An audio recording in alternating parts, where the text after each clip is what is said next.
So in this video, we're going to talk about the process of professional licensure within engineering. And much like we did the last video, we're going to kind of motivate this discussion by looking at why professional licensure is important outside of engineering. And oftentimes people that just go through the slides get confused about this slide, and I'll get some answers about how an example of how engineers can be professionally licensed is to pursue a CPA. And that's not to say that no engineers have a CPA.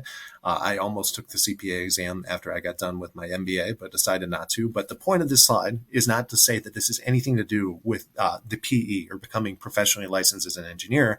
It's to motivate why having a PE is important, because as we're going to see, the majority of people that have engineering degrees actually aren't professional engineers, including myself.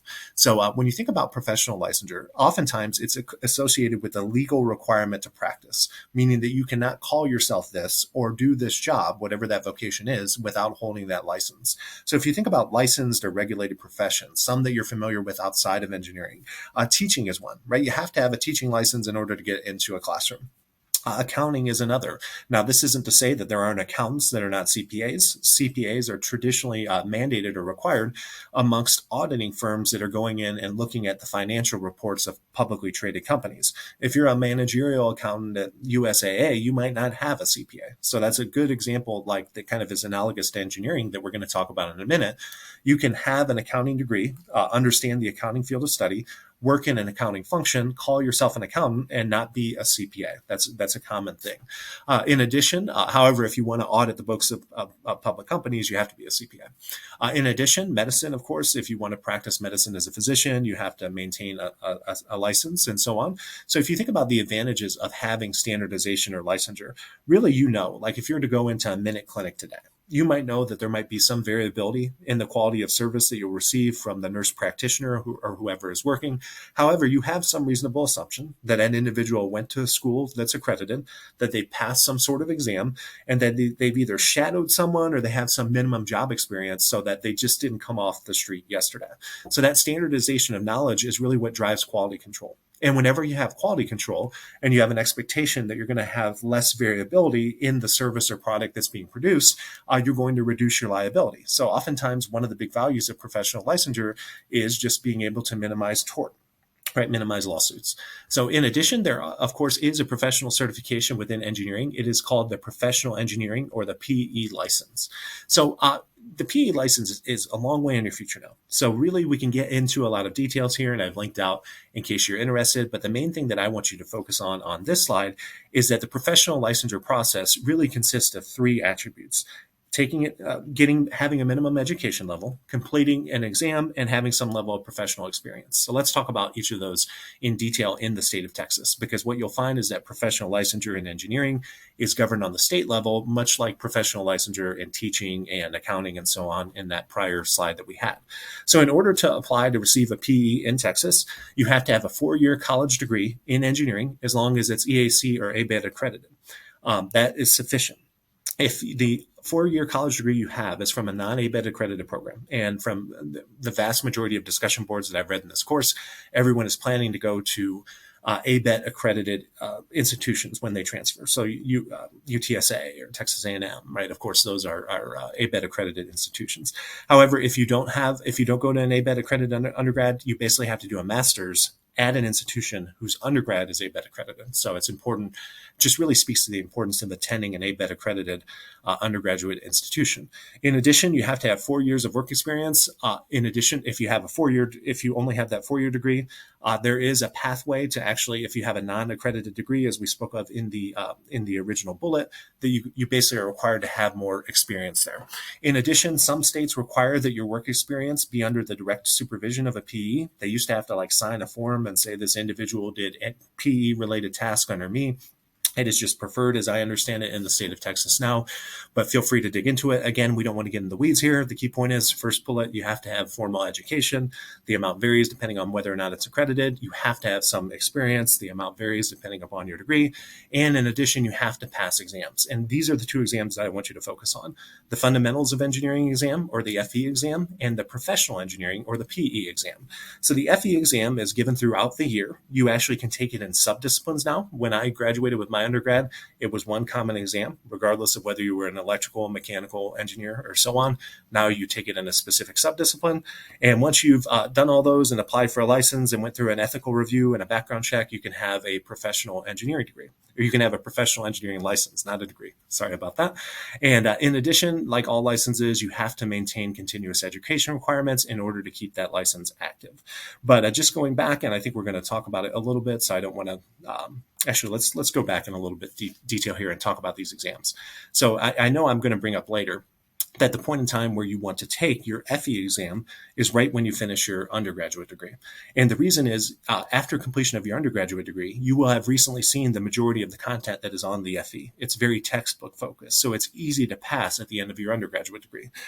I would recommend that you do that, whether or not you think you're going to go on and earn a professional engineering license, whether or not you're going to. It's good to take the FE exam at the end of your undergrad. The downside is you have this $175 cost, and we'll talk about the trade-off a little bit in detail later. However, when you actually go to take the PE exam, it's only offered 2 times a year, not continuously. You have to apply for it, and it's basically like setting you up such that once you pass the PE exam, you're kind of automatically rolling into that professional licensure or PE status. So it is a more rigorous exam, and there's a pre-application and so on. So when you look at the history of professional licensure in engineering, it kind of dates back to 1907 in Wyoming. Now all 50 states have it. Why would you want to get a professional license, or why would you have to have it? Going back to that kind of legal requirement to practice. Well, really, and you can read the bullets here in detail, but it relates to whether or not you have to stamp or seal drawings for municipalities. And naturally, when you think about what that means, so like say you have some blueprints or designs for a new building or a new roadway or a new sewer system or so on, the actual review and the attestment that this particular proposed plan meets best practices in engineering has to be stamped or certified by a professional engineer. So right away, that should tell you what subdiscipline of engineering typically has a professional engineering license. So the right to practice is kind of restricted for individuals that are going to be submitting plans to municipalities for permits. So that's going to be largely concentrated amongst civil engineers, as we're going to see in a minute. And if you think about why civil engineers kind of are held to this additional standard, hopefully it makes immediate sense to you. Oftentimes they're working in application domains and projects that impact the safety of a ton of people if you're designing a bridge or you're designing a building. So let's talk a little bit more about the trade-offs of obtaining a professional engineering license or not.